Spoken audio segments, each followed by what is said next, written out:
Good morning, everyone. I've had, quite a few questions about blade type, just multiple things, and I've got a lot of videos. If you guys are new to the channel and you haven't seen the older stuff that I produced, I did a lot of Woodmizer stuff in the beginning, a lot of our Sawmill stuff in the beginning, and that's kind of how I got my start to YouTube, was doing what I'm doing now. And I know a lot of people are just now coming on the channel and seeing it, and so there's a lot of questions that I've gone over previously that I'll try to address again, just to kind of help people that didn't see the channel before, and that'll help them out. One of the questions I get all the time is, what blade do I use on my sawmill? And a lot of that comes down to your sawmill for one, and then the horsepower. That's where you really need to start looking. And I guess, are you, trying to do hobby mill, or are you trying to get production? If you're a hobby mill, there's a lot of things that's going to be different than a production mill, especially all that bark that's rolled off, keeping it up at the bottom. And I'll have to have him get it out.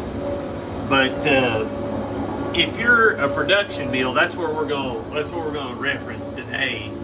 And basically, on a production mill, if you have the horsepower and you have the, Super 70 or even a regular 70, and you've got a 62 horse Cat or a 55 horse Yanmar, or even a 50. My LT50 had I think it was a 65 horse Cat on it. It had the biggest motor you could get at the time. You can run a 747 turbo on it and be just fine, because it has the horsepower to push that blade. Now, Woodmizer makes a 747 turbo and a 739 turbo, but there's quite a bit of difference in the blade. The 747 is a much more aggressive blade. This log's really dried out and really hard, and it's an old poplar. It's just extremely dry. It's already turned gray. But a 739 turbo works great in majority of woods, and you can even saw fast with it, but you can't saw as fast in hardwoods with the 739. The tooth isn't as long on the blade tip, and it's not as aggressive. Now, that's the thing. The more aggressive your blade type is, as in the tooth profile, the tip of the tooth, and how straight up and down the blade tip is, like the facing of the blade that comes through the gullet, the straighter up and down the tooth is, the more horsepower it pulls to go through the log. So, if you're a production mill and you want the best all-around blade that you can get for speed and cutting everything, there's nothing that beats a 747 turbo. Now, a 739 still works really well, and if you're sawing logs that are super dirty and have a lot of debris and stuff on them, a 739 will last longer, because the tip of the tooth doesn't break as easy. So those are the two blades, the only two blades I would consider running on a mill if I wanted high horsepower productivity. Now, when you get into other things like poplar, on the poplar you can run a 10-degree blade if it's green. Now, I mean, wet green logs, a 10 degree will last longer and cut a hairline faster than a 747 will.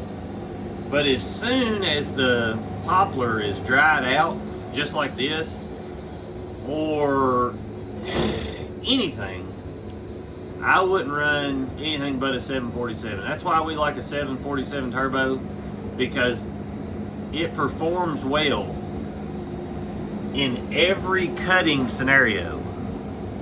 It doesn't matter if it's hickory, it doesn't matter if it's oak, poplar, beech, maple, walnut. It cuts extremely well on all of them. And you also don't have to worry about knots as much.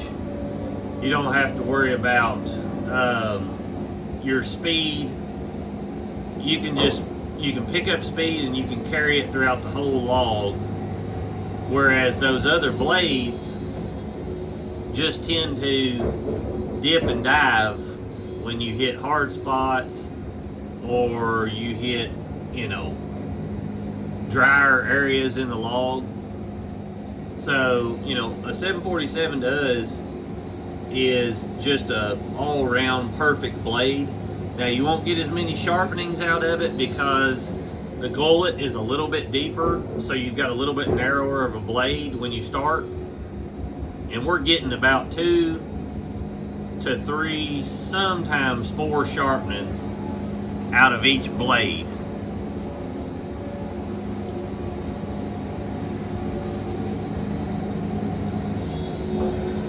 Another question that we got was on an edger.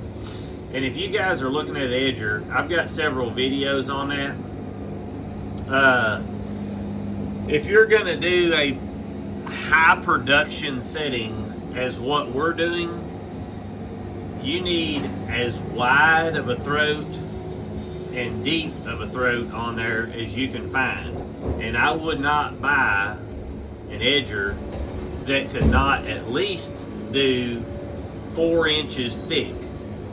Now, as far as your width, the problem with a lot of these Woodmizer edgers like the EG350 or the 300 or any of them, the width is just not very wide.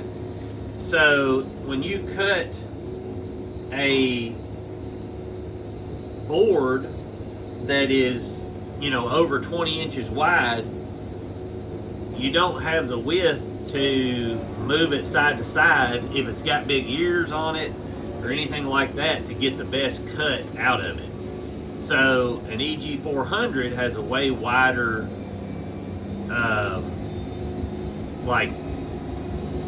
blade entry on it, so that gives you the ability to edge wide boards, and if you want to get 2 out of it, you can move it side to side and still have room to not get the board stuck.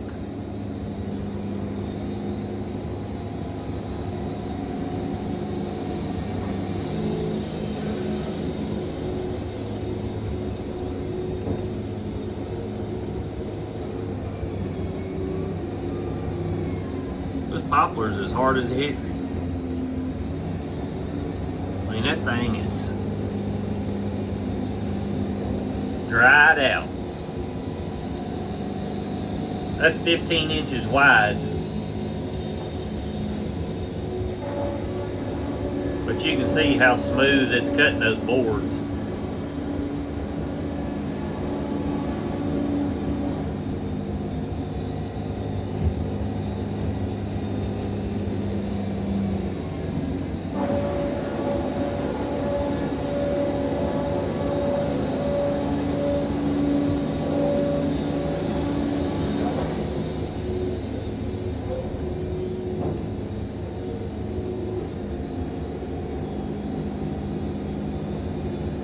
Also on the edger,